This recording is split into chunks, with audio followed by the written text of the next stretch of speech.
ॐ पूर्णमदः पूर्णमिदं पूर्णात् पूर्णमुदच्यते पूर्णस्य पूर्णमादाय पूर्णमेवावशिष्यते। कृष्णाय वासुदेवाय हरये परमात्मने प्रणतक्लेशनाशाय गोविन्दाय नमो नमः। सच्चिदानन्दरूपाय विश्वोत्पत्त्यादिहेतवे तापत्रयविनाशाय श्रीकृष्णाय वयं नुमः। ब्रह्मादिजयसन्धूढदर्पकन्दर्पदर्पः जयति श्रीपतिर्गोपीरासमण्डलमण्डिता यो ब्रह्मरुद्रशुकनारदभीष्ममुख्यैः रालक्षितो सहसा न पुरुषस्य तस्य सद्यो वशीकरणचूर्णमनन्तशक्तिं श्रीराधिका चरणरेणुम् अनुस्मरामि। बोलिए सच्चिदानंद भगवान की जय। राम।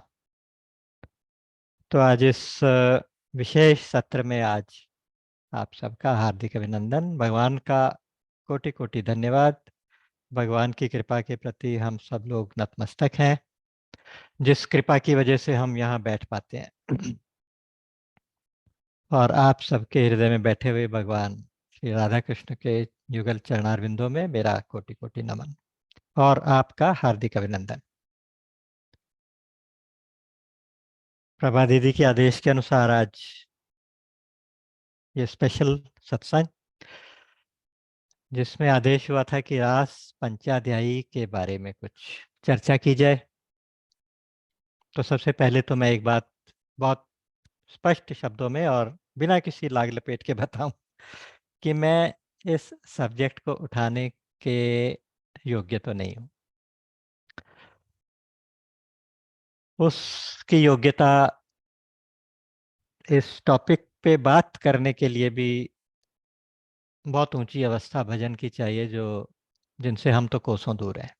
लेकिन फिर भी प्रभा दीदी का जो एक आदेश हुआ, उनके प्रति जो मेरा भाव है, मैं सबके सामने क्या प्रकट करूं। मैं बस नतमस्तक हूं और उसी आदेश को मानते हुए मैं कुछ दो शब्द यहाँ से वहाँ से जो सुने, जो संतों से जो कुछ कहीं से पढ़े, तो वो आप सबके साथ शेयर करूंगा। तो स्टार्ट फ्रॉम द बिगिनिंग कि रास पंचाध्यायी ये है क्या। श्रीमद् भागवत महापुराण में 18 में 12 स्कंद है।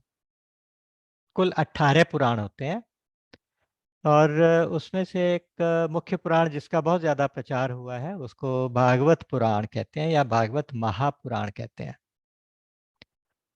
उसमें जो स्कंद होते हैं, है ना, जैसे चैप्टर्स होते हैं, या आप कहिएगा कि जैसे रामचरितमानस में सोपान है या कांड है, उसी तरह से श्रीमद् भागवत महापुराण में स्कंद है, 12 स्कंद। उसमें से जो दशम स्कंद है, 10वां स्कंद, उसमें चैप्टर नंबर 29 से 33 तक ये जो 5 चैप्टर्स हैं, ये रास पंचाध्यायी कहे जाते हैं। इसमें भगवान श्री कृष्ण ने गोपियों के साथ रास की लीला की थी। महारास भी कहते हैं, रास भी कहते हैं। तो उस लीला का वर्णन इन 5 अध्यायों में किया गया है, तो इसलिए इनको पंचाध्यायी कहा जाता है। और ये साधारण अध्याय नहीं है, ये भागवत महापुराण के प्राण कहे जाते हैं। जैसे शरीर में 5 प्राण होते हैं, प्राण अपान उदान व्यान समान, उसी तरह से भागवत महापुराण में ये 5 चैप्टर्स हैं, जिनके बिना ये भागवत निष्प्राण है। अच्छा, बहुत से लोग अच्छे अच्छे साधक भी हैं जो भगवत गीता को भागवत गीता बोलते हैं। तो भागवत पुराण है, भगवत गीता है। भगवत गीता मतलब भगवान के द्वारा गाई हुई। और भागवत कहते हैं भक्त को, जो भगवान से जुड़े हुए लोग हैं उनकी जो कथा, उनकी जो लीलाएं पढ़ेंगे तो वो भागवत। और चलिए ये भी बता देता हूँ कि 18 पुराण जो हमारे मुख्य मुख्य पुराण होते हैं ना, वो कैसे होते हैं। उनको याद रखने का एक फॉर्मूला बनाया हुआ होता है लोगों ने, कहते हैं मध्वयम भद्वयम शैवम व्रत्रयम, ऐसे करके ना, कि माँ से दो होते हैं। माँ से स्टार्ट होते हैं मत्स्य पुराण, मार्कंडेय पुराण। भ से भी दो होते हैं, भागवत पुराण और भविष्य पुराण। ब्र से तीन होते हैं, ब्रह्म पुराण, ब्रह्म वैवर्त पुराण और ब्रह्मांड पुराण। और व से भी तीन होते हैं, विष्णु पुराण, वामन पुराण, वराह पुराण। उसके बाद एक तो शिव पुराण हो गया, और उसके अलावा कहते हैं कि अनाप लिंगस कुकानी। अ से अग्नि पुराण, ना से नारद पुराण, प से पद्म पुराण, लिंग से लिंग पुराण, ग से गरुड़ पुराण, क से स्कंद पुराण, कु से कूर्म पुराण। तो एक तरह से 18 पुराण हैं जिसमें से, अच्छा ये पुराण भी सब भगवान श्री वेदव्यास जी की रचनाएं हैं। क्योंकि भगवान वेदव्यास ने जो लिख दिया उसके बाहर और कोई भी ज्ञान नहीं है। सनातन धर्म का जितना सारा ज्ञान है वो वेदव्यास जी के पास। तो भागवत के 5 प्राण, जैसे शरीर में 5, मेडिकल साइंस के हिसाब से भी आप सोचें तो 5 प्राण जो है ना, हमारे 5 फिजियोलॉजिकल सिस्टम्स होते हैं जिनसे सारा शरीर चलता है। 5 ही होते हैं। और वो पांचों ऐसे हैं, प्राण अपान उदान व्यान समान। जैसे प्राण का मतलब रेस्पिरेटरी सिस्टम, अपान का मतलब एक्सक्रीटरी सिस्टम, उदान का मतलब नर्वस सिस्टम, ब्रेन और नर्वस सिस्टम, व्यान का मतलब सर्कुलेटरी सिस्टम, और समान का मतलब डाइजेस्टिव सिस्टम। तो ये 5 जो फिजियोलॉजिकल सिस्टम्स होते हैं इनसे सारा शरीर चलता है। ये 5 सिस्टम ना हो तो शरीर तो कुछ भी नहीं बचता। बाकी इस कथा के अंदर, इस पंचाध्यायी के अंदर जो जो कथा है, जो रास की कथा है, ये कोई ऐसा नहीं कि कोई ऐतिहासिक कोई घटना है जो कभी हुई थी, ऐसा नहीं है। रास की ये लीला, रास लीला निरंतर चलने वाली एक दिव्य लीला है जो दिव्य जगत में निरंतर चलती है। आज भी रास चलता है, आज भी वंशी ध्वनि आती है, आज भी भगवान गोपी गोपांगनाओं के साथ नृत्य करते हैं, आज भी वो म्यूजिक बजता है, आज भी वो सब कुछ उसके लिए। लेकिन आपको उसका अधिकारी होना पड़ता है, उसके लिए आपको वहां तक एक लेवल क्रॉस करना पड़ता है। सबसे इम्पोर्टेंट बात तो ये कि ये जड़ जगत में होने वाली कोई लीला नहीं है। जड़ जगत मतलब पंच भौतिक जगत के अंदर होने वाली कोई लीला नहीं है। तो क्या ये चेतन जगत में, चित जगत में होने वाली लीला है? नहीं।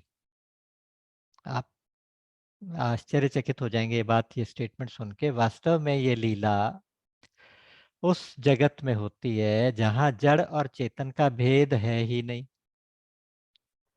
जड़ भी चेतन है, चेतन भी चेतन है, और दोनों जड़ चेतन से परे है। तो उस जगत के अंदर, उस स्तर के अंदर, उस लेवल के अंदर ये लीला हमेशा होती है। क्योंकि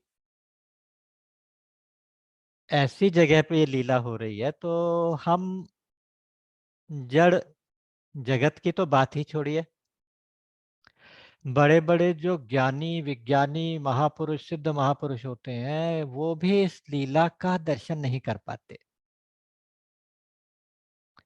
क्योंकि ये जहाँ हो रही है वहाँ ज्ञान और विज्ञान भी नहीं है, वहाँ ज्ञान और विज्ञान से भी परे की चीज है। लेकिन आप कहेंगे कि अगर ऐसी है तो फिर तो इस लीला को आप काल्पनिक कह सकते हो, फिर तो इस लीला का कोई भी अनुभव नहीं कर पाए। ऐसा नहीं है, आज भी संत हैं, आज भी जो रसिक संत हैं वो प्रेम राज्य के उस स्तर तक पहुंचे हुए होते हैं जहां इस लीला का नित्य निरंतर दर्शन भी करते हैं, उसमें प्रवेश भी पाते हैं और उसका चिंतन भी करते हैं। इस परम दिव्य रस का जो अनुभव है वो केवल गोपी कर सकती है, गोपी के हृदय में होता है, क्योंकि गोपी के हृदय में केवल प्रेम ही प्रेम होता है। गोपी के हृदय में केवल प्रेम है। जहाँ केवल प्रेम है, जहाँ पूर्ण समर्पण है, जहाँ काम वासना का और किसी भी काम का, किसी भी कामना का लेश मात्र भी गंध भी नहीं है, उस जगह पे जो बैठा है वो गोपी है। तो उस लीला का चिंतन भी वो कर पाता है और उस लीला का दर्शन भी वो कर पाता है जो इस लेवल पे होता है, और उस लीला में प्रवेश भी कर पाता है, क्योंकि वो आज भी चल रही है, निरंतर चल रही है लीला। चलिए यहाँ थोड़ा सा आउट ऑफ कंटेक्स्ट हो जाएगा, लेकिन एक बात मन में आ रही है, मैंने किसी संत से ही सुना है, तो वो कहते हैं कि अगर आप गोपी गीत का पाठ सच्चे हृदय से करें, सच्चे हृदय से करें, तो एक बार पाठ करने से भी आपको लीला में प्रवेश मिल सकता है। गोपी गीत इतना प्रभावशाली गीत है कि उसका एक बार भी सच्चे हृदय से, भाव से रो रो के जैसे गोपियों ने गाया होगा ऐसे अगर गाएं, एकांत में बैठ के ऐसा सोचें कि हम श्री कृष्ण को मिलना चाहती हैं और हम उसके विरह में तड़प रही हैं, तो कृष्ण हमें अभी यहीं के यहीं मिल जाएं। जब ये जिज्ञासा, जब ये तीव्र जिज्ञासा पैदा हो जाए, आंखों से आंसू आना तो बहुत छोटी बात है, लेकिन जब हृदय भी पिघलने लगे, चित्त भी पिघलने लगे,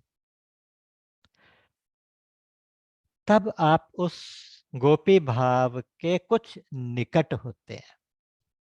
उस गोपी के भाव, गोपी एक भाव है, गोपी कोई गांव की गंवारन नहीं है, गोपी एक भाव है। उस गोपी भाव के निकट भी कोई पहुंच पाए तो भी इस लीला का चिंतन करने का अधिकारी बने। हम जैसे लोग तो पता नहीं क्यों करते हैं, लेकिन निजगिरा पावन करन कारण राम जस तुलसी कयो। अपनी वाणी को पवित्र करने के लिए, अपने मन से कामनाओं का नाश करने के लिए, काम वासना को मिटाने के लिए पंचाध्यायी का गोपी गीत का पाठ।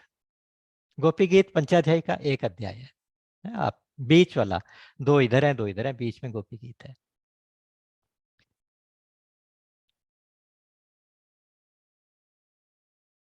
तो गोपी को क्या कहते हैं? कहते हैं कि वो भगवान कृष्ण का स्वरूप है। जैसे भगवान सच्चिदानंदमय है, जब जैसे भगवान श्री कृष्ण का शरीर सच्चिदानंदमय, चिदानंदमय देह तुम्हारी चिदानंदमय है, उसी प्रकार से गोपी का शरीर भी चिदानंदमय है, ये मान के चलिए। क्योंकि गोपी गीत पढ़ना, पंचाध्यायी पढ़ना, भागवत में ये इस तरह के प्रसंग पढ़ना, फिर उनके ऊपर क्वेश्चंस उठने, उसके बाद जिज्ञासाएं उठनी, तो इसका मतलब अभी हम उसके अधिकारी नहीं। तो भगवान कृष्ण स्वरूपा है गोपियां। भगवान कृष्ण जो प्रेम का वांग्मय है, जो प्रेम की मूर्ति है, वो प्रेम गोपी के हृदय में जब प्रकट हुआ है, और उस प्रेम से जो भगवान कृष्ण की तृप्ति करने में, कराने में समर्थ है, उसका नाम है गोपी। और गोपी को कहा गया श्री कृष्ण गृहीत मानसा। भागवत जी में एक श्लोक आता है, उसमें श्री कृष्ण गृहीत मानसाहा, कृष्ण ने जिनका मन ले लिया या जिन्होंने अपना मन कृष्ण को दे दिया, कृष्ण द्वारा ग्रहण कर लिया गया मन। अब गोपी के पास मन नहीं है। और देखिए, भगवान कृष्ण तो हैं ही अमन। भगवान कृष्ण का तो वैसे भी, भगवान कृष्ण के पास तो वैसे भी मन नहीं है। मुंडा के उपनिषद भगवान श्री कृष्ण का जब वर्णन करता है तो भगवान उनको अप्राणो ह्यमनाः शुभ्रः, अप्राण है, अमन है। क्योंकि ये जो ये इक्विपमेंट्स है ना, ये मन हो गया, ये प्राण हो गए, ये शरीर हो गया, शरीर में भी स्थूल शरीर, सूक्ष्म शरीर, कारण शरीर, ये तो शरीर है।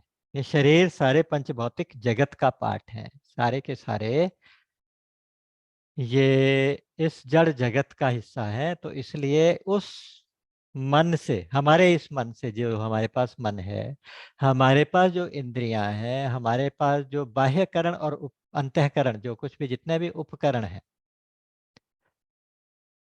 बाह्यकरण मतलब इंद्रियां, अंतःकरण मतलब मन बुद्धि चित्त और अहंकार, तो ये सारी चीजें जो हमारे पास हैं, उनसे भगवान श्री कृष्ण की इस दिव्य लीला का चिंतन नहीं हो सकता, क्योंकि वो इस जगत की लीला है ही नहीं।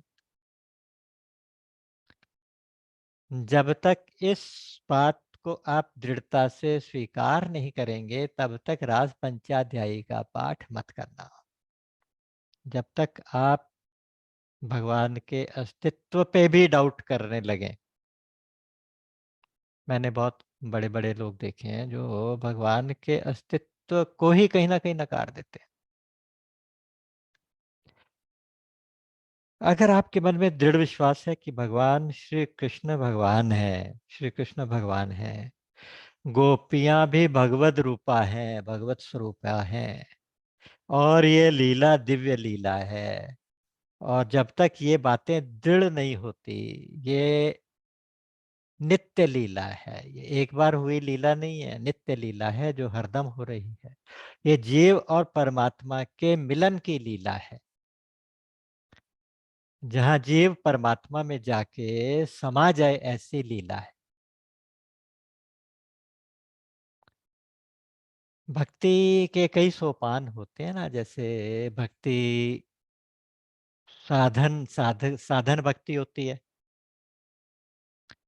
फिर भाव भक्ति होती है। साधन भक्ति में तो आप साधन करते हैं, जप करते हैं, भगवान की उपासना करते हैं, आरती पूजा करते हैं, वो सब कुछ करते हैं, तो साधन भक्ति हो गई। और उसके बाद फिर होती है वो भाव भक्ति हो जाती है। भाव भक्ति में केवल भाव में ही रह जाता है। फिर अगर आप शिव पूजा कर रहे हैं तो रत्नैः कल्पितमासनम हिमजलैः स्नानम च दिव्यांबरम नाना रत्न विभूषितम मृगमदामोदांतिकम चंदनम, मानस पूजा हो रही है, भाव में पूजा हो रही है, और वो स्वीकार हो रही है। ऐसे संत हुए हैं जो जो भगवान शिव की मानस पूजा करते थे, और शिव जी को वो सब कुछ एज इट इज चढ़ जाता था, ऐसा ऐसे एक्सेप्ट हो जाता था। ऐसे भी संत हुए हैं।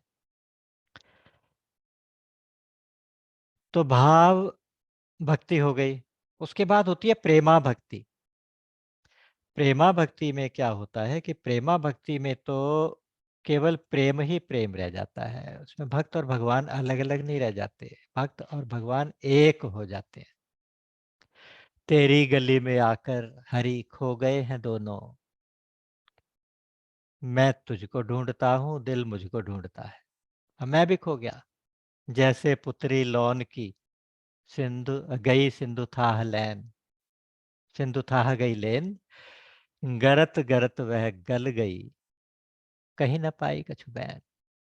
जैसे नमक की पुतली समुद्र की थाह लेने गई, और गलते गलते गल गई, वापिस आके बता भी नहीं पाई, गिरा अनयन नयन बिनु पानी, बता ही नहीं पाई।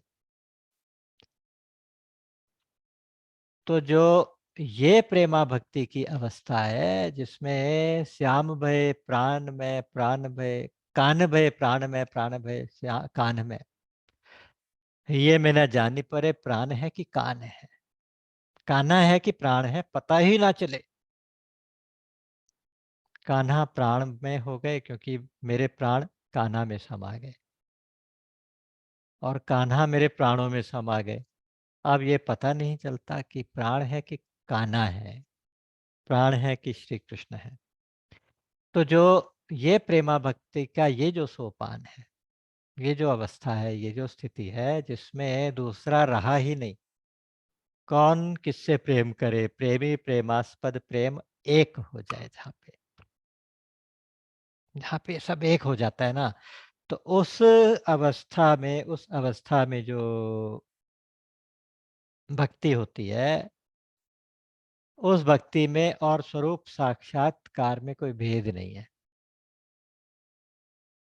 अक्सर मैं भगवान शंकराचार्य जी का वो श्लोक सुनाया करता हूँ, जिसमें उन्होंने कहा कि सर्व साधन सामग्र्याम भक्ति रेव गरीयसी स्वस्वरूपानुसंधानम भक्ति इत्यभिधीयते।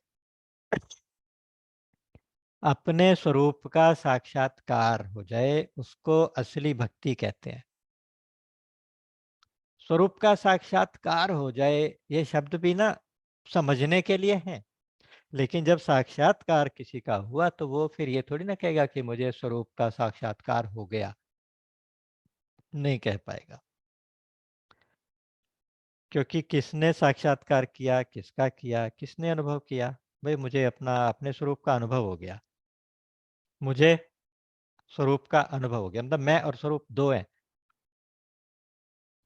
या मुझे परमात्मा का ज्ञान हो गया, मैं और परमात्मा दो हैं। जहां दो हैं तो वो तो फिर ज्ञान तो नहीं है, वो फिर स्वरूप भी नहीं है, तो वहां पे कुछ कह भी नहीं सकते। जहां से मन सहित वाणी वापस लौट आती है, जिसका वर्णन करने में वो अवस्था है, मन भी नहीं पहुंचता, वाणी भी नहीं पहुंचती, कोई भी ज्ञान, कोई भी विज्ञान उस लेवल तक पहुंचता नहीं। उस लेवल में नित्य निरंतर ये लीला चलती है, तो उसके लिए आपको प्रेममय होना पड़ेगा, उसके लिए आपको गोपी के हृदय को समझना पड़ेगा, और उसका हल्का सा अनुभव करके आंखों में जल भर के भगवान के आगे गिड़गिड़ाना पड़ेगा। ब्रह्मा जी हजारों साल तप करते हैं, भगवान की रासलीला का प्रवेश नहीं मिलता। वहां पे ब्रह्माचल पर्वत के रूप में 4 शिखर जो है, वो ब्रह्माचल पर्वत के रूप में उन्हें वृंदावन वास दिया गया।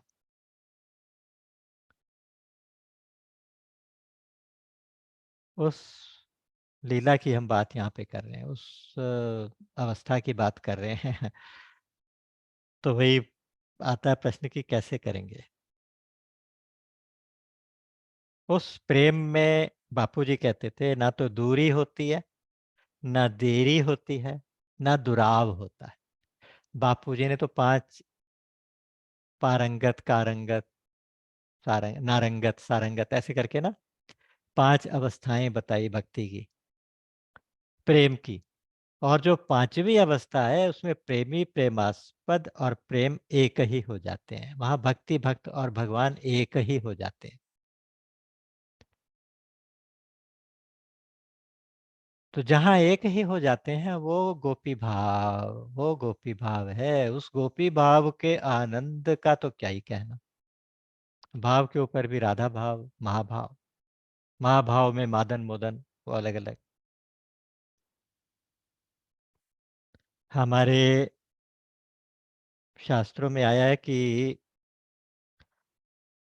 मान लीजिए मनुष्य शरीर का सबसे बड़ा आनंद कौन सा होगा, मनुष्य के शरीर का सबसे बड़ा आनंद क्या होगा?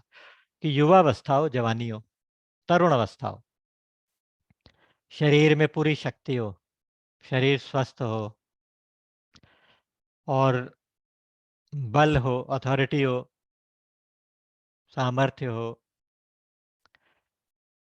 पूरी दुनिया का एक छत्र साम्राज्य हो, निष्कंटक साम्राज्य हो, कोई भी दुश्मन ना हो, तो ये मनुष्य के शरीर का अल्टीमेट इमेजिनरी आनंद है। इसको कहते हैं मानुषानंद। तो मनुष्य का सबसे बड़ा आनंद तो ये हो सकता है। अच्छा, उसके बाद मनुष्यों से 100 गुना आनंद गंधर्वों का आनंद होता है। गंधर्व भी 2 कैटेगरी के हैं। उसके बाद उनसे 100 गुना आनंद देवों का होता है। देव भी 3 कैटेगरी के हैं, सबका 100 गुना 100 गुना 100 गुना इस प्रकार से। देवताओं से भी 100 गुना आनंद इंद्र का होता है। इंद्र से भी 100 गुना आनंद उनके गुरुजी का होता है ना, बृहस्पति जी का। बृहस्पति जी से भी 100 गुना आनंद होता है ब्रह्मा जी का। उसको कहते हैं ब्रह्मानंद। ब्रह्मानंद में 10⁻18 उसको कहते हैं परार्ध। परार्ध से मल्टीप्लाई कर दिया जाए तो भी वो इस भक्ति के गोपी को जो प्रेम से जो आनंद मिलता है, जिस आनंद का वास गोपी के हृदय में होता है, प्रेम का वास, उस प्रेम में जो भक्ति में जो आनंद है, वो भक्ति का आनंद एक समुद्र की तरह से है। उसका एक कण, एक बूंद उस आनंद से ज्यादा होगी जिसकी मैं बात कर रहा हूं। ब्रह्मानंद इंटू 10⁸ उससे भक्ति के आनंद के सागर की एक बूंद का आनंद उससे कई गुना ज्यादा होगा। उससे कल्पना नहीं की जा सकती। क्यों? इसको हम अनंत आनंद बोलेंगे, क्योंकि उसकी कोई कैलकुलेशन हो नहीं सकती। क्यों ऐसा है? क्योंकि वो आनंद वही आनंद है जो आनंद स्वरूप भगवान है। भगवान श्री कृष्ण सच्चित और आनंद है, सच्चिदानंद है। तो वो आनंद स्वरूप है और भगवान अनंत है। भगवान अनंत है तो उनका फिर सब कुछ अनंत है। अनंत का मतलब जिसका कोई अंत नहीं होता, ऐसे है। तो भगवान अनंत, उनका आनंद भी अनंत। आनंद स्वरूप भगवान अनंत, अनंत आनंद। वही अनंत आनंद गोपी के रूप में प्रकट हुआ। तो गोपी भाव की चर्चा करें, गोपी भाव की चर्चा कैसे करें? बस केवल नमन करें और ये सोचें कि यहाँ आने वाली चीज वो नहीं है। अगर हम अपने दिमाग से, अपने इस दिए हुए उपकरण से, मन से, बुद्धि से, अपनी इंद्रियों से उस रस का अनुभव करने की कोशिश करें तो हमारे से बड़ा मूर्ख कोई नहीं होगा। क्योंकि वो संभव नहीं है। उसका रस का अनुभव हमारे उपकरणों से नहीं हो सकता। उस रस का अनुभव इन उपकरणों से नहीं हो सकता।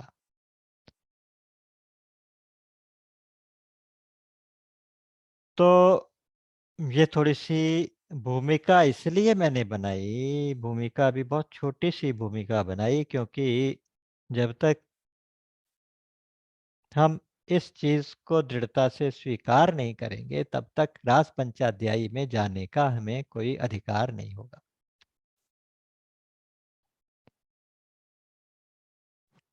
अच्छा, भगवान श्री कृष्ण का जीवन देखिए। ऐसा नहीं है कि वो जैसे फिल्मों में, नाटकों में, नृत्यों में बड़ा फूहड़ सा, मैं जरूर कहता हूँ कि मतलब देख के ना कष्ट होता है। कष्ट होता है जिस तरह से फिल्मों में नाम रख दिए जाते हैं। एक त्रिकोणीय प्रेम कहानी रख दी, एक का नाम राधा रख दिया, एक का नाम मीरा रख दिया, एक का नाम कन्हैया रख दिया। और उस प्रेम कहानी में फिर हर तरह के डांस, हर तरह का वो,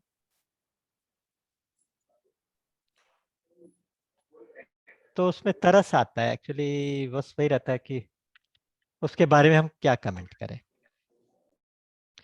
ये उस तरह की लीला नहीं है ही नहीं। जब तक आप अपने मन के बुद्धि के लेवल पे इसको सुनने और पढ़ने की कोशिश करते रहेंगे ना, तो फिर वो सारे गाने भी अच्छे लगेंगे,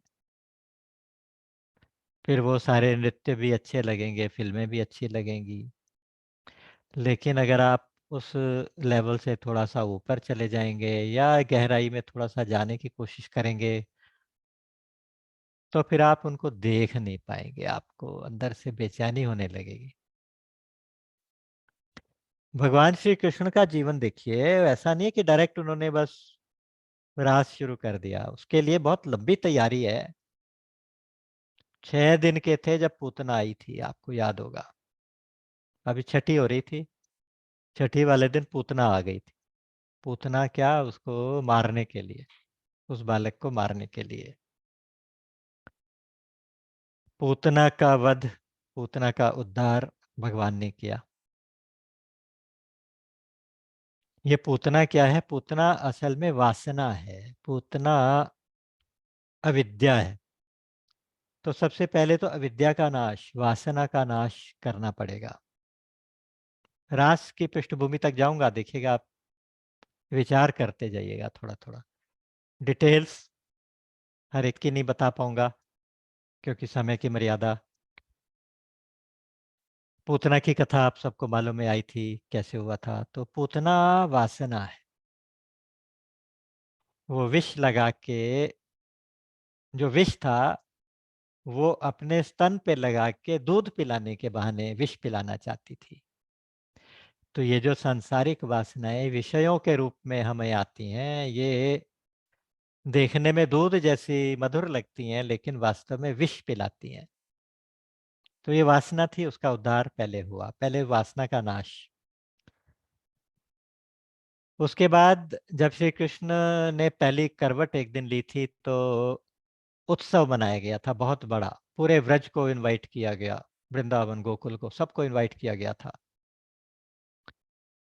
और एक खुले मैदान में खूब सारे पकवान सुबह से बन रहे थे, खाना पीना बन रहा था। तो हुआ क्या कि अब ये सब कुछ है, तो माता माता और सारे लोग, उनकी सखियां और घर वाले, परिवार वाले, सब लोग बिजी हो गए। अब बालक की तरफ कौन ध्यान दे? बालक को सुलाया और जाके शक्कट एक रखा था लकड़ी का, लकड़ी की गाड़ी, शक्कट, उसको उसके ऊपर जाके उसको लिटा दिया बच्चे को कि देखते भी रहेंगे और वो भी काम भी करते रहेंगे। फिर किसी ने क्या किया कि जब बहुत सारे थाल मिठाई के बन बन के आने लगे, उनको कहाँ रखें, उनको जमीन पे तो रख नहीं सकते, तो उसको शक्कट पे रखना शुरू कर दिया इधर उधर। और बालक को उसके नीचे जगह बनी थी वहां पे लिटा दिया छाया में। इसका मतलब ये हुआ कि चेतन से ज्यादा जड़ को महत्व दिया गया। और कंस ने एक असुर भेजा था जो शकट के अंदर छुपके शकट की शेप में बैठ गया था। तो शकटासुर उसका नाम था। श्री कृष्ण ने उसको देख लिया और घुमा के एक लात ऐसे मारी कि वो जो शकट था, वो जो छकड़ा था, वो गाड़ी थी, वो टूट गई, लुढ़क गई। सबने देखा कि बच्चा तो नीचे पड़ा है, गाड़ी टूट गई है, हाय हाय करके सब भागे। तब एकदम से कृष्ण की तरफ ध्यान गया तो माताओं ने उसे गोदी से लगाया। तो यानी जीवन की गाड़ी में दूसरा स्टेप क्या था? वासना के नाश हुआ, तो जीवन की गाड़ी में जड़ से ज्यादा चेतन को महत्व देना है, ये शिक्षा मिली। फिर एक दिन लेटे थे तो तृणावर्त आ गया। तृणावर्त भी एक असुर था। वो क्या है, गोल हवा के बवंडर के रूप में आया और उस बालक को और बाकी बहुत सारी चीजों को उड़ा के अपने साथ ऊपर ले गया आसमान में। धूल उड़ी बहुत ज्यादा, आंधी सी आई, धूल उड़ी, उस धूल में कुछ दिखाई देना बंद हो गया, अंधेरा हो गया। धूल का मतलब रज। अच्छा, उस तृणावर्त का भी भगवान ने फिर उद्धार किया, उसको भी मारा, आसमान में उसको मार दिया गर्दन से पकड़ के। तो जब धूल उड़ी रज थी रजोगुण, और अंधेरा हो गया तमोगुण, तो रजोगुण और तमोगुण का नाश हुआ। उसके बाद थोड़े बड़े हुए कन्हैया तो माखन चोरी की लीला की। माखन मतलब चिकनाई, स्निग्धता। जिस मन के अंदर चिकनाई यानी भक्ति भाव होता है, स्नेह होता है, भक्ति जो भगवान के साथ स्नेह है, प्रेम है, स्निग्धता है, चिकनाई है, तो उसको कहते हैं मक्खन, माखन। भगवान उस मन को चुरा लेते हैं, माखन की चोरी। भगवान के लिए प्रेम जहाँ जहाँ है भी भगवान ने उस प्रेम को चुराया। और मटकियां फोड़ी, गोपियों की मटकियां फोड़ी। मटकी फोड़ क्या होती है कि मैं की मटकी जब फूटी तो आंगन मक्खन मक्खन हो गया। तो जो मैं की मटकी फोड़ी, देहाध्यास, देहाध्यास कहते हैं मैं, आई एम द बॉडी, मैं शरीर हूँ। जब आप अपनी पहचान बताते हैं तो शरीर को अपनी पहचान मान लेते हैं, तो उसको कहते हैं ये मैं। तो उस मैं की मटकी को फोड़ा गया, वासना का नाश हो रहा है, रजोगुण तमोगुण का नाश हो रहा है, जड़ से चेतन को अधिक महत्व दिया जा रहा है। उसके बाद फिर रजोगुण तमोगुण का नाश हो गया। उसके बाद फिर प्रेम पूर्ण हृदय जो है, मक्खन वाला, स्निग्धता चिकनाई वाला, तो उसको भगवान चुरा रहे हैं। और मैं की मटकी फूट रही है। इतना सब कुछ होने के बाद एक चीज और भगवान दिखाते हैं, दामोदर लीला जब करते हैं। एक बार भगवान ने शरारत की तो मैया ने उनको दंड देने की कोशिश की, डंडा उठाया तो कन्हैया रोने लगे। लेकिन आज मैया गुस्से में थी, उसने कहा मैं तुझे आज कहीं भी जाने नहीं दूंगी, तो बहुत शरारती है। तो इधर उखल रखा था बहुत बड़ा, जिसमें धान कूटते हैं, बहुत भारी लोहे का उखल होता है, तो उसके साथ मैं तुझे बांध देती हूँ। एक रस्सी पड़ी थी पास में, लेके कमर से छोटे से कन्हैया को उखल से बांधने लगी। तो रस्सी कमर में पूरी नहीं आई, छोटी रह गई, 2 उंगल छोटी। तो उसने कहा कोई बात नहीं, एक और रस्सी लेके आए, इन दोनों को गांठ लगाए, इन दोनों को बड़ा करके फिर बांधने की कोशिश की। फिर से रस्सी 2 उंगल छोटी, तीसरी रस्सी आई, चौथी आई, घर की सारी रस्सियां लग गई, लेकिन वो रस्सी भगवान को बांध नहीं पाई। जब और सखियों के घर से भी रस्सियां ला ला के देखा, कोशिश की, तो बांध नहीं पाई। तो मैया माथे पे हाथ रख के बैठ गई, लाला तू है कौन, तू क्या करना चाहता है, लाला बंध जाना, प्लीज बंध जा। रो पड़ी, मैया रो पड़ी, तो कन्हैया बंध गए। तो भगवान ने ये लीला दिखाई कि मैं प्रेम की रस्सी से बंध जाता हूँ। नहीं तो जितने भी साधन हैं, जितने भी रस्सियां हैं, मुझे बांधने की कोशिश करोगे तो अहमता और ममता, ये 2 उंगल छोटी पड़ जाए, इन 2 उंगलियों की वजह से, मतलब इन 2 उंगलियों की साइज से रस्सी छोटी पड़ जाएगी। तो दामोदर लीला करके दिखाई। उसके बाद गैया चराने जाते थे, तो एक दिन बगुले के रूप में आसुर आया था, बकासुर। बकासुर का, बक का मतलब, बक क्या करता है, जो बगुला क्या करता है, बिल्कुल साधु की तरह से एकदम स्ट्रेट होके एक पैर के ऊपर खड़ा हो जाता है, पानी में जाके एक पैर ऊपर उठा लेता है। और जैसे ही कोई मछली दिखाई देती है तो दूसरा पैर छपाक से उस मछली के ऊपर रख के अपनी लंबी चोंच से उसको पकड़ लेता है। यानी ये दंभ था, दंभ का प्रतीक। उस बकासुर का नाश हुआ, दंभ का नाश हुआ। भक्ति में दंभ नहीं आना चाहिए। उसके बाद एक वत्सासुर करके आया था, बछड़ा बन के आ गया था। वत्सासुर अज्ञान का प्रतीक था, तो अज्ञान का भी नाश किया। उसके बाद अघासुर आया। अघासुर अजगर के रूप में आया था, जब सारे ग्वाल बाले उसके अंदर जाने लगे थे, तो भगवान भी पीछे पीछे गए, उसका नाश किया। तो पाप का नाश हुआ। एक दिन जंगल में अग्नि लग गई, आग लग गई। जंगल की आग बहुत जल्दी फैलती है। तो बचाओ बचाओ कन्हैया, बचाओ कन्हैया, क्योंकि कुछ भी प्रॉब्लम होती थी तो कान्हा को ही बुलाते थे, क्योंकि वही उनका ट्रबल शूटर होता था। तो उसको कहने लगे बचाओ बचाओ, तो कन्हैया ने कहा सब लोग आंखें बंद कर लो, और उन्होंने वो सारी की सारी अग्नि को पी लिया। तो वो दावाग्नि असल में क्या थी? वो दैहिक, दैविक, भौतिक तापा, तीन प्रकार के ताप। वो तीन प्रकार के तापों को भी भगवान ने, जब भगवान के शरण हुए तो उनके तापों को भी भगवान ने पी लिया। उसके बाद हम्म, कालिया निग्रह हुआ। कालिया मन का प्रतीक है, उसके जो सैकड़ों फन है, वो सैकड़ों वृत्तियां हैं जो मन में उठा करती हैं। तो उनके ऊपर खड़े होके भगवान ने उनको पैरों से दबा दबा के, कोई भी एक फन ऊपर उठता था तो पैर से जोर से पटकते थे उसको नीचे, और अपना ऊपर नृत्य किया। तो भगवान ने मन की वृत्तियों का निग्रह किया। योगश्चित्त वृत्ति निरोधः, चित्त वृत्तियों का निरोध हुआ। तो ये कालीय निग्रह की स्टोरी हुई। उसके बाद मोह रूपी प्रलंबासुर आया, उसको भी मारा। उसके बाद भगवान की मुरली का प्रभाव बताया। वंशी वेणुगीत आती है, वेणुगीत की कथा आती है। जब भगवान की वंशी बजती है तो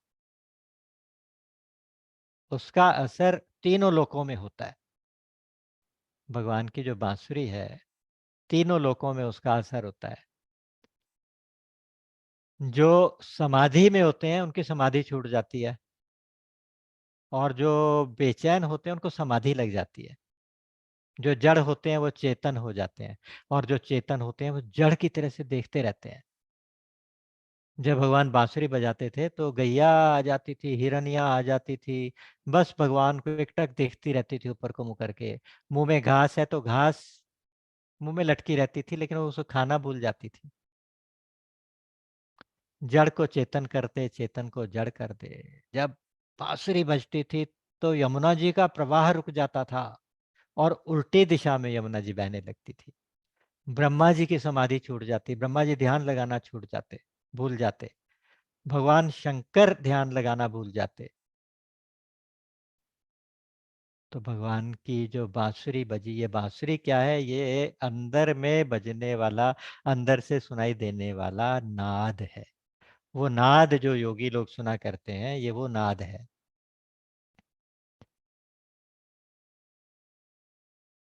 फिर भगवान ने एक दिन गोवर्धन की लीला की। गोवर्धन जब इंद्र का पराभव हुआ, इंद्र को नाराज किया, गोवर्धन की पूजा करवाई अपने ब्रजवासियों से। और कथा तो सब सुनी है, तो शॉर्ट में ही कर रहा हूँ। तो इंद्र ने नाराज होके बहुत सारे बादलों को भेज के, प्रलय काल के बादलों को भेज के, और खूब वर्षा कराई कि सारे वृंदावन को, सारे ब्रज को डुबो दो, ब्रज को डुबो दो।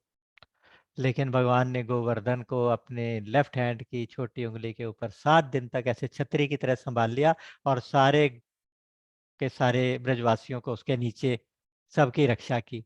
तो इंद्र का गर्व हरण किया। इंद्र ने आके स्तुति की।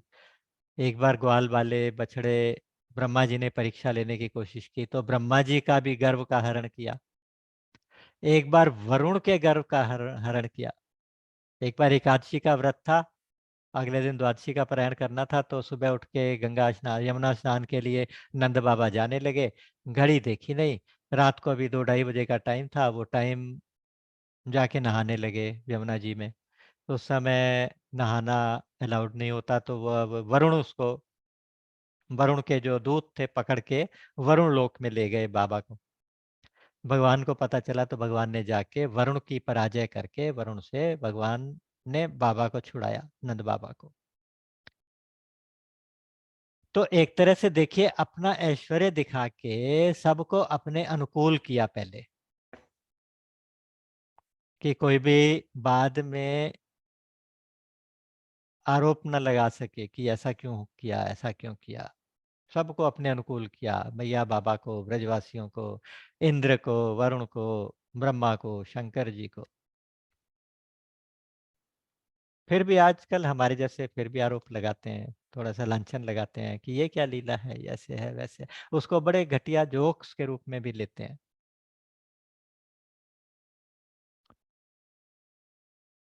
तो जब भगवान ने रास का संकल्प किया तो उस समय भगवान ने बांसुरी बजाई थी। उस बांसुरी में उन्होंने ऐसा राग गाया, ऐसा बीज मंत्र गाया, क्लींग बीज मंत्र, कि हर गोपी को लगा कि उसका नाम लेके बुलाया जा रहा है।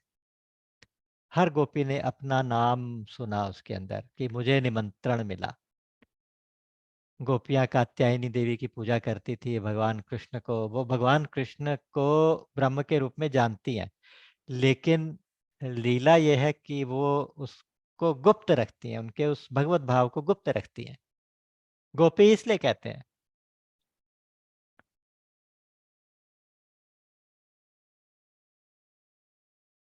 गोपायंती कृष्ण, कृष्ण को गोपनीय रखती हैं, कृष्ण को छुपा के रखती हैं। कृष्ण का जो कृष्णत्व है, कृष्ण का जो भगवत तत्व है, उसको छिपा के जो अपने हृदय में रखे, उसका नाम है गोपी।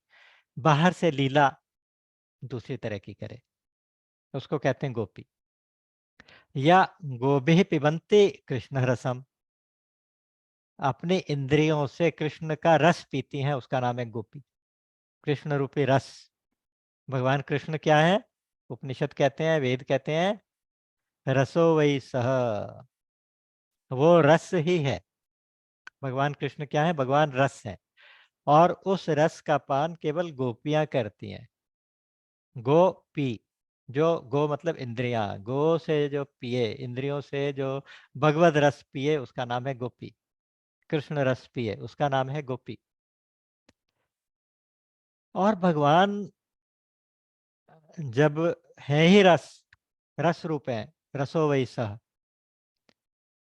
तो उनको एक बार ऐसा संकल्प आता है कि जिन जिन की साधना पूरी हो गई, जिन गोपियों की साधना, वो गोपियां कोई साधारण गोपियां नहीं है, कुछ नित्य सिद्धा गोपियां होती हैं, कुछ साधन सिद्धा होती हैं। नित्य सिद्धा गोपियां भगवान से गोलोक से साथ ही आती हैं जब भगवान अवतार लेते हैं। और जो साधन सिद्धा गोपियां होती हैं वो भी कई प्रकार की होती हैं, वो उतना टेक्निकल डिटेल जाने की जरूरत नहीं है। ये समझ लीजिए कि बस जिन जिन गोपियों की, क्योंकि ये कुछ मंत्रों की ऋचाएं, वेद मंत्रों की ऋचाएं हैं, वेद मंत्र हैं जो गोपी रूप में प्रकट हुए हैं। क्योंकि वेदों के ज्ञान से ब्रह्म नहीं मिलते, ब्रह्म साकार रूप से नहीं मिलते, तो वो वेद की ऋचाओं ने गोपी का रूप धारण किया कि हम भगवान को साक्षात दर्शन करके उनका अनुभव करना चाहती हैं। कुछ बड़े बड़े ऋषि मुनि थे, हजारों हजारों वर्ष जन्म जन्मांतर तक तप करके उनकी साधना पूरी हुई। अंत में साधना पूरी भी कैसे हुई कि उनके मन में ये भाव आया कि भाई इस जप तप से तो भगवान नहीं मिलेंगे। उन्होंने पूर्ण समर्पण किया और अपना बचा हुआ जो सूक्ष्म अहम था, उसको विसर्जित करने के लिए, अपने आप को भगवान को समर्पित करने के लिए गोपी का रूप धारण किया। तो कुछ ये साधन सिद्धा गोपियां हैं, अन्य रूपा भी हैं, अनन्य रूपा भी हैं, वेद मंत्र की ऋचाएं भी हैं, ऋषि रूपा भी हैं, वेद रूपा भी हैं, इस प्रकार से कई प्रकार की गोपियां। तो उनको कृतार्थ करने के लिए, उनके उनके प्रेम की वृद्धि के लिए, उनके हृदय में प्रेम का संवर्धन करने के लिए भगवान ने रास का संकल्प किया। रास का संकल्प करते हैं कि चलिए उनकी साधना को पूर्ण किया जाए। और उन, तो भगवान के पास मन है नहीं, भगवान के पास मन होता ही नहीं। अमनः कहते हैं भगवान को, अमन। गोपियों ने अपना मन भगवान को दे रखा था, गोपियों ने अपना मन भगवान को दिया, गोपियों के पास भी मन नहीं, गोपियां वैसी अमन हो चुकी हैं। तो अब फिर कैसे क्रीड़ा की जाए? तो जहां से रास लीला शुरू होती है, पहले चैप्टर में पहला श्लोक, पहला शब्द, भगवान पिता रात्रि शरदोत्फुल्ल मल्लिका, वीक्षरन्तो मनः चक्रे योग माया मुपाश्रिता।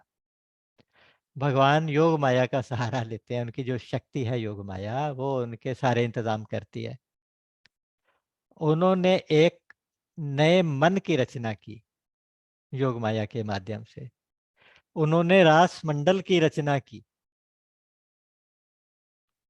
और वीक्ष भगवान का वीक्षण जो था ना, वीक्षरंतो मनश्चक्रे, भगवान का जो वीक्षण था, भगवान का जो ईक्षण था, भगवान की जो दृष्टि थी, उस दृष्टि के पड़ने से ये सारी सृष्टि हो गई। जहां पे लीला हुई वहां वो यमुना, यमुना का पुलिन, ऊपर सुंदर चंद्रमा, ठंडी ठंडी शीतल मंद सुगंध, वायु चलने लगी, पवन चलने लगी, और मल्लिका के, जूही के, चमेली के, चंपा के पुष्प खिलने लगे, चारों तरफ खुशबू फैल गई। और यमुना की जो रेती थी वो रेती ऐसे सोने की तरह से, चांदी की तरह से चमकने लगी। ये जो दिव्य वातावरण बना, ये जो दिव्य वातावरण बना, ये सारा का सारा दिव्य था। ये सारा, ये जड़ जगत का नहीं था। तो भगवान ने जो रास मंडल तैयार किया वो दिव्य जगत का रास मंडल है। भगवान के ईक्षण से पैदा हुआ, भगवान के प्रेम वीक्षण से पैदा हुआ वो रास मंडल। और मन की रचना की, फिर उस मन से संकल्प किया, तब बांसुरी बजाई, तब गोपियों को बुलाया। उस समय जब भगवान ने बांसुरी बजाई है, उस बांसुरी का असर ये हुआ, उस मधुर ध्वनि ध्वनि को सुनते सुनते, सुनने सुनते ही जो गोपी जहां बैठी थी वैसे के वैसे दौड़ पड़ी भगवान से मिलने के लिए। हिम्मत चाहिए इतना करने के लिए, देखिए। ये कोई साधारण बात नहीं है। ये कोई साधारण साधारण एक्शन नहीं है कि कृष्ण मुझे बुला रहे हैं, बस दौड़ो। उस समय कहते हैं भागवतकार कहते हैं कि कोई गोपी गैया को दूह रही थी, दूध दूह रही थी, बीच में छोड़ के, दूध की बाल्टी भी वहीं छोड़ी, गैया को भी वहीं छोड़ा, आप उठ के वहीं से वहीं आगे दौड़ पड़ी, जहां से बांसुरी की आवाज आ रही वहां दौड़ पड़ी। एक गोपी ने दूध निकाल के चूल्हे पे चढ़ाया था, अभी उफान आने वाला था, चूल्हा जलता छोड़ के, दूध को उसके ऊपर उबलता छोड़ के भागी। एक गोपी अपने कपड़े चेंज कर रही थी, आधे अधूरे अस्त व्यस्त जैसे कपड़े पहने वैसे ही चल पड़ी। एक गोपी अपना श्रृंगार कर रही थी, कोई उबटन लगा रही थी, कोई काजल लगा रही थी, काजल एक आंख में लगा, दूसरी में लगा नहीं तो भागी। उस समय ये भाव नहीं रहा, एक कुंडल पहना था दूसरा नहीं पहना, दौड़ पड़ी। एक हाथ में कंगन पहना था दूसरे में नहीं पहना। उस समय ये नहीं रहा कि मैं किसी को पूछूं तो सही। कोई बच्चे को दूध पिला रही थी, दूध पीते बच्चे को उठा के उसने नीचे रखा, भाग पड़ी। कोई पति को खाना खिला रही है, कोई खाना बना रही है, तो अलग अलग एक्शन अलग अलग गोपियां कर रही हैं। ऐसा बहुत सुंदर वर्णन दिया है भागवत जी में। उन सब को छोड़ के गोपियां भागी, जहां से कृष्ण की ध्वनि आई वहां से भागी। तो ऐसी लगन, ऐसा वैराग्य, ऐसा त्याग, इतना त्याग, ना उन्हें किसी लोक लाज की चिंता है, ना उन्हें अपने आप को प्रेजेंटेबल बना के बाहर निकलने की भावना है,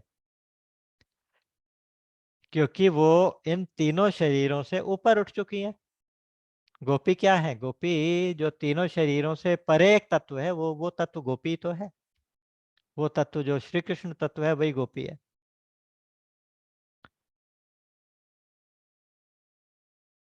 जड़ शरीर के सारे सुखों का त्याग कर चुकी है। जो सूक्ष्म शरीर है, हमारा मन है,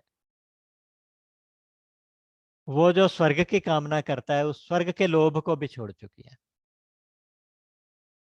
और कारण शरीर जो मोक्ष का अनुभव कराएगा, उस कारण शरीर से भी ऊपर उठ चुकी हैं। उनके मन में ना तो स्वर्ग की इच्छा है, ना तो मोक्ष की इच्छा है, ना कुछ लेने की इच्छा, ना सुख पाने की इच्छा, केवल सुख देने की इच्छा।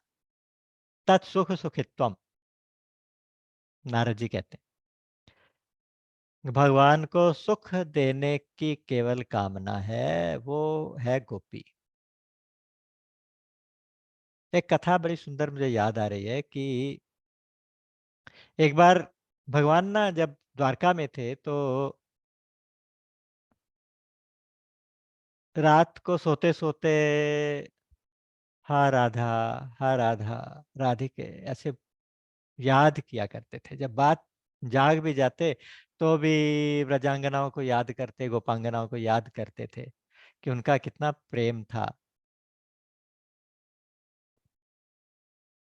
तो महारानी रुक्मिणी ने कहा कि भाई हम भी तो आपको प्रेम करती हैं, तो हमारे प्रेम में क्या कमी है? जो वहां थी आपको मिली, हम हमें बताएं तो हम भी उसको पूरा करने की कोशिश करें। तो श्री कृष्ण उस बात को टाल गए। थोड़ी देर के बाद अचानक कहते कि मेरे तो बहुत जोर से पेट में दर्द हो रही है, पेट में दर्द हो रही है। तो जो छोटे मोटे घरेलू नुस्खे थे वो दिए गए, पेट दर्द ठीक नहीं हुई। थोड़ी देर के बाद वैद्य को बुलाया गया, राजवैद्य को। राजवैद्य ने भी कुछ दवा दी तो ठीक नहीं हुए। तो फिर सब लोगों ने मिलके कहा कि प्रभु आप तो सर्व समर्थ हैं, सर्वज्ञ हैं, सर्वांतर्यामी हैं, सब कुछ तो जानते हैं, फिर आप अपना उपचार आप ही बताओ ना, अपना इलाज आप बताओ, हम उसका इंतजाम करें।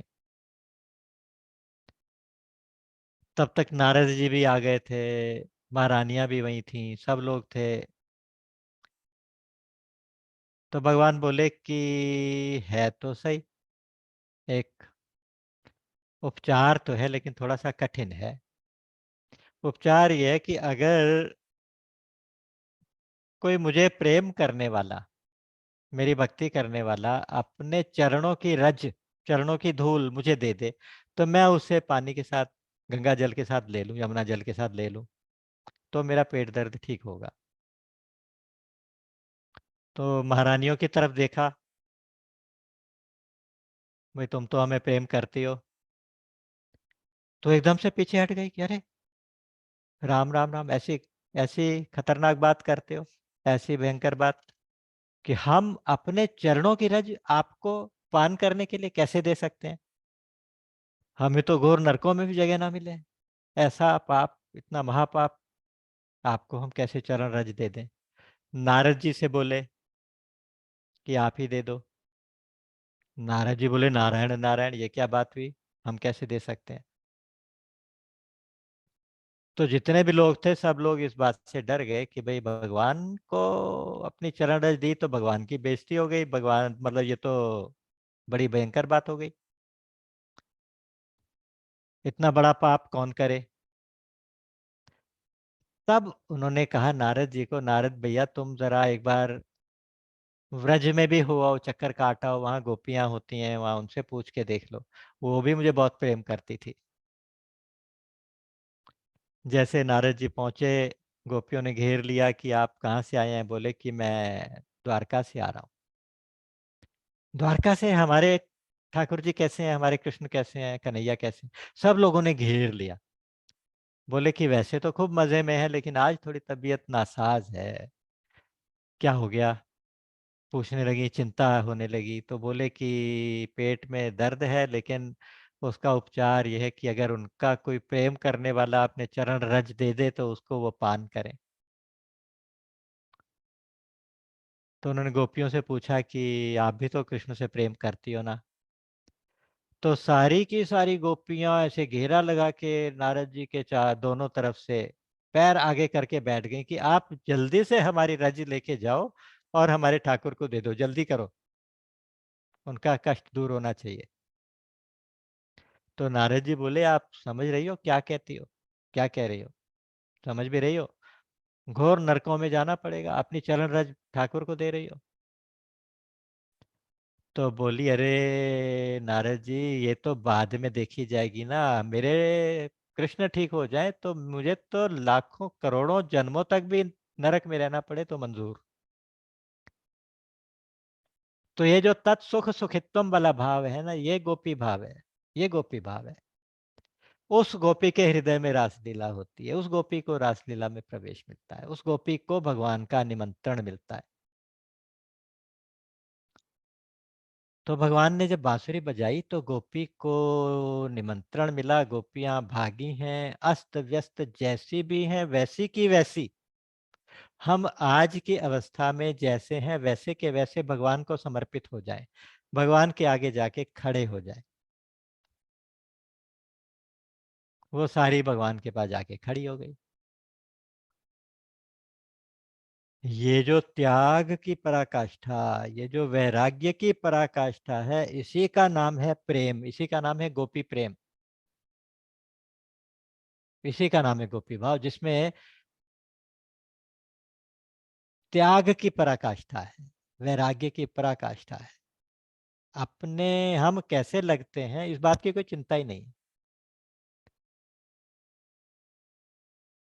कोई भी काम इसलिए नहीं करना कि मुझे सुख मिले, कोई भी काम इसलिए करना कि मेरे ठाकुर खुश हो जाए, मेरे भगवान प्रसन्न हो जाए, मेरे प्रियतम खुश रहे।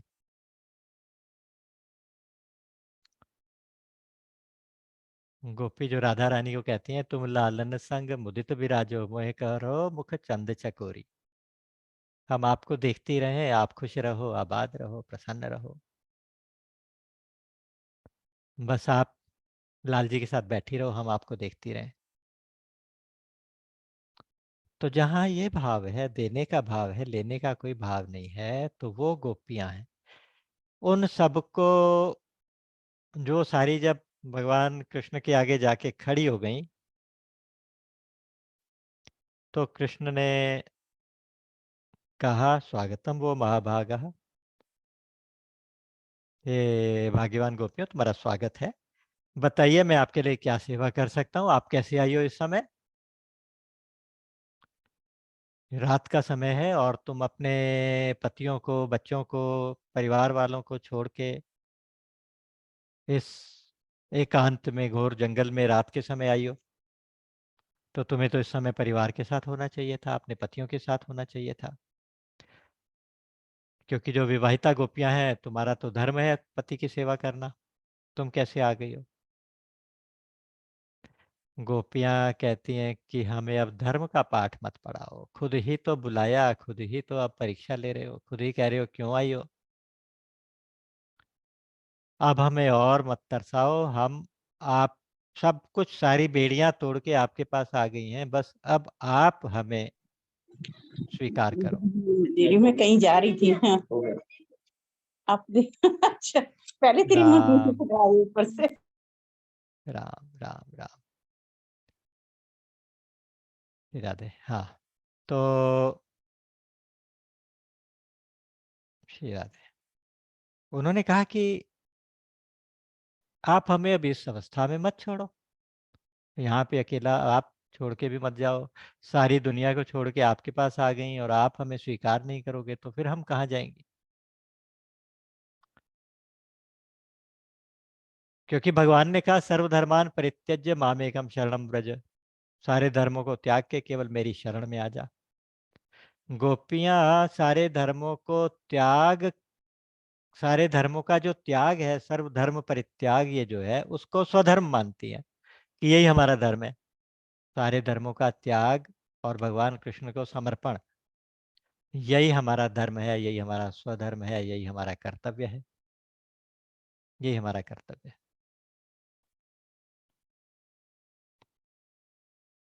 तो गोपियों की परीक्षा एक तरह से ली गई, गोपियां परीक्षा में सफल हुई, वो रोने लगी, वो तो कहते हैं कि हम अब कहीं जा ही नहीं सकती, हम वापस, हमें घर वाले भी स्वीकार नहीं करेंगे, अब तो तुम तो स्वीकार करो।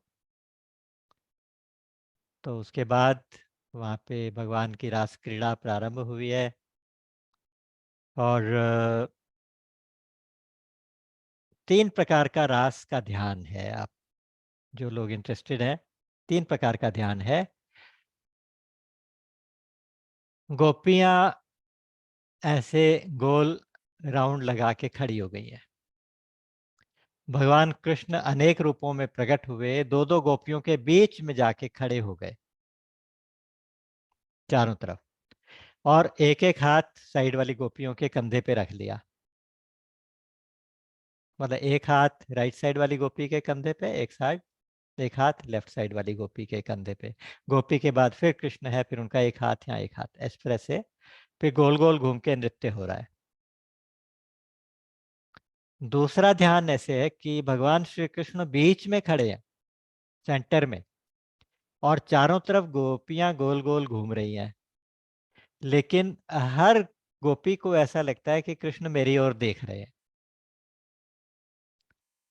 क्योंकि भगवान के सर्वतः पाणिपादम सर्वतोक्ष शिरोमुखम, हर तरफ सिर है, हर तरफ मुख है, हर तरफ हाथ पैर है। भगवान का वो जो स्वरूप है, उस स्वरूप से भगवान बीच में खड़े हैं और गोपियां चारों तरफ घूम रही हैं। दूसरा रास का ध्यान, तीसरा रास का ध्यान ये है कि एक कृष्ण है, एक गोपी है आमने सामने, उसके साथ में एक कृष्ण एक गोपी, फिर एक कृष्ण एक गोपी, ऐसे गोला बना के वो सारे आपस में नृत्य करते, गोल गोल भी घूम रहे हैं और ऐसे भी घूम रहे हैं। तो इस प्रकार से क्रीड़ा हो रही है, गोपियों का ध्यान कृष्ण की ओर है। तब तक तो ठीक ठाक चलता रहा।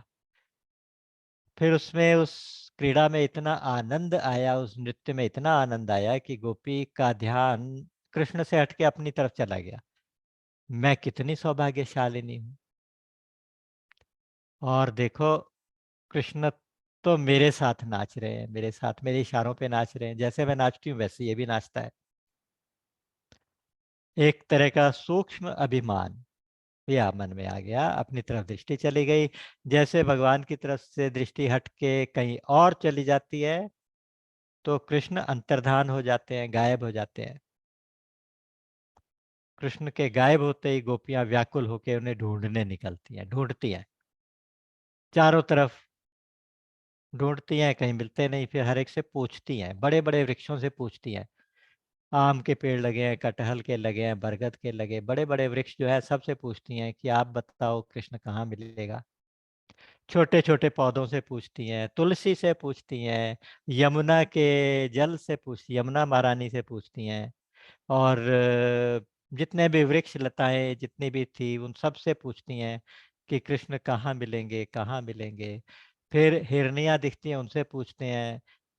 जो भी जानवर मिलता है, जो भी प्राणी मिलता है, जर अचर सबसे पूछा, कृष्ण का पता कहीं नहीं मिला। खुद ढूंढने की कोशिश की, जंगल तक चली गई, जंगल के अंदर तक जाके देखा ही कृष्ण का पता नहीं चला।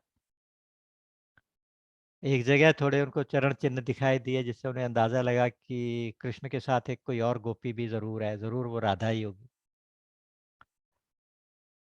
तो वो यहाँ से गायब हो गए हैं, कहाँ जाके छिप गए हैं। फिर किसी ने कहा कि भाई ऐसे मत करो, तुम उसको याद करो, उसका चिंतन करो। तो फिर वापस आके उन्होंने कृष्ण लीला करनी शुरू कर दी। हर गोपी को ऐसा लगा कि वो कृष्ण बन गई। एक कहती है, अपनी चुन्नी को ऐसे उठा के कहती है, देखो मैंने गोवर्धन को उठा लिया, सारे ब्रजवासी इसके नीचे आ जाओ। दूसरी बांसुरी हाथ में लेके नृत्य करने लगी, कहती है मैं कालिया पे नृत्य कर रही हूँ। तीसरी माखन चोरी की लीला कर रही है। चौथी दामोदर लीला कर रही है। तो सब लोग कृष्ण लीला कर रहे हैं, कृष्णमय हो गई है, बिल्कुल कृष्णमय हो गई है। उनको भूल गया कि कृष्ण कहाँ मैं कहाँ। आपने सुना होगा ना, श्याम तन श्याम मन श्याम ही हमारो धन, आठ जाम उदोह में श्याम ही सो काम है। जब उद्धव जी भगवान कृष्ण का संदेश लेके गए थे, तो गोपियों ने कहा था कि भाई हमें तो आठों पहर कृष्ण ही कृष्ण दिखाई देता है। तुम जिस कृष्ण की बात करते हो, तुम्हारा कृष्ण कोई और होगा जिससे हमारा हमारा तो किसी से विरह हुआ ही नहीं। हमारा कृष्ण तो कहीं गया ही नहीं, क्योंकि हमारा तो तन मन धन कृष्ण ही तो है। श्याम तन श्याम धन श्याम ही हमारो मन, आठों जाम उदो हमें श्याम ही सो काम है। श्याम ही है श्याम जी है, श्याम बिनु नाही तिये, आंधेरे की लाकड़ी आधार श्याम नाम है। अंधे को लकड़ी का सहारा होता है, हमें श्याम के नाम का सहारा है। श्याम में हो गई हैं बिल्कुल। और वहां पे क्या कहती हैं, कहती हैं कि श्याम गति श्याममति श्याम ही है प्राणपति, श्याम दुखदाई सो भलाई शोभा धाम है। ऊधो तुम भये बोरे, पाती लेके आए दौरे। अरे योग कहाँ रखें, यहाँ रोम रोम श्याम है। उद्धव ने कहा था मैं तुम्हें योग करना, ध्यान करना सिखाऊंगा, उससे तुम उस ब्रह्म का ध्यान करो, तुम्हारा विरह का कष्ट थोड़ा दूर हो जाए। तो अरे योग कहाँ रखे, यहाँ रोम रोम श्याम है। योग वोग रखने की जगह ही नहीं है हमारे पास। तो ये गोपियां श्याम में हो गई, श्याम लीला कर रही हैं, कृष्ण लीला कर रही है। फिर भी जब मन को शांति नहीं मिली तो एक ने कहा ढूंढने निकले, दूसरे ने कहा अब नहीं जाएंगे, अब कहीं नहीं जाएंगे, ढूंढने से कृष्ण नहीं मिलेगा, कहीं जंगल में नहीं मिलेगा, ढूंढने से पूछने से नहीं मिलेगा, सच्चे हृदय से पुकारने से मिलेगा। तो वहीं यमुना की रेती में बैठ के, यमुना के किनारे, यमुना का मतलब है भक्ति, तो उस भक्ति के किनारे बैठ के भावपूर्ण हृदय से उन्होंने रो रो के गीत गाया है। उस गीत का नाम है गोपी गीत। 19 श्लोक है, श्लोक भी क्या मंत्र है। जो आज भी इस गोपी गीत का पाठ करता है तो उसको भगवान के साक्षात दर्शन होते हैं, ऐसा मैंने एक नहीं कई संतों के मुख से सुना और पढ़ा। किसी ने पूछा था स्वामी अखंडानंद जी से कि क्या आज के युग में भी साक्षात भगवान श्री कृष्ण के दर्शन होते हैं, तो उन्होंने कहा था गोपी गीत का पाठ करो, होते हैं। तो गोपी गीत का पाठ आप सब लोग करते हैं, कई बार सामूहिक भी कर कर चुके हैं, तो उसके बारे में आपको मालूम है। अब गोपी गीत के एक एक श्लोक की चर्चा तो नहीं करेंगे, लेकिन हाँ ये जरूर है कि जब गोपी गीत का पाठ किया, गोपियां रोई, उनका हृदय चित्त पिघला, तो भगवान कृष्ण वहीं के वहीं प्रकट हो गए दोबारा से। जैसे ही श्री कृष्ण प्रकट हुए तो सारी गोपियों ने उनको घेर लिया, घेर के खड़ी हो गई। एक ने हाथ पकड़ लिया, एक ने ऐसे हाथ कर लिया, किसी ने उनका हाथ उठा के अपने सिर पे रख लिया, किसी ने उनके मुंह का चबाया हुआ पान था वो अपने हाथ में पकड़ लिया। इस तरह का वर्णन, बहुत सुंदर वर्णन है। और कोई कोई गोपी दूर से खड़ी केवल ध्यान लगा के देख रही है। इन सब एक्शंस के भी आध्यात्मिक अर्थ हैं। श्री कृष्ण के साथ गोपी का क्या क्या व्यवहार है वो सब आध्यात्मिक है। ये आध्यात्मिक लीलाएं हैं, इनको कृपा करके कृपा करके कृपा करके जड़ जड़ अर्थों में मत लेना। इन सब के आध्यात्मिक अर्थ है, हमें समझ में आए तो भी या नहीं आए तो भी है। उस समय पीताम्बर सृग्वी साक्षात मन्मथ मनमथ, कामदेव के मन को भी मथने वाले स्वरूप में, इतने सुंदर रूप में भगवान कृष्ण प्रकट हुए पीताम्बरधारी। तो गोपियों ने थोड़ी देर उनसे, फिर उनको वापिस लेके वो फिर यमुना के किनारे आए, और वहां पे एक गोपी ने अपना दुपट्टा उतार के वहां पे जमीन पे रेत के ऊपर बिछा दिया, भगवान कृष्ण को बिठाया। एक ने उनके चरण अपनी गोदी में रख लिए, एक ने उनका सिर अपनी गोदी में रख लिया, और उनसे प्रश्न पूछे। उनसे प्रश्न पूछा कि कृष्ण एक बात बताओ, एक बात बताओ,